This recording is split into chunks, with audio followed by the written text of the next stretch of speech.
So I decided to download Bloodstrike and see how far I could climb without actually knowing how to play the game. And the funny thing is, I actually expected this game to be terrible, but by the time I hit Legend, I wasn't so sure anymore. So I started in Bronze and my goal was Legend, and honestly this game is probably the closest thing I've played to what would happen if Call of Duty and Apex had a baby. But there was one pretty big problem. I'm playing controller on PC and the controller support still isn't completely there, so I had absolutely no aim assist. Meanwhile, some of the mobile players have aim assist that feels like it could lock on someone in another zip code, and somehow I still managed to make the climb. Now, I'm not going to sit here and pretend Bloodstrike is the greatest FPS ever made. Once you get below Diamond, a huge portion of the lobbies feel like bots, so the challenge really doesn't start until you get to about Diamond 2, I would say. Sensitivity settings I also feel like are way too complicated, much more complicated than they should be.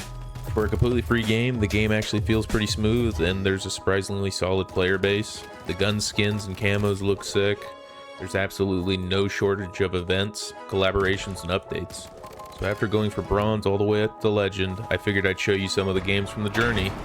Let's get into it.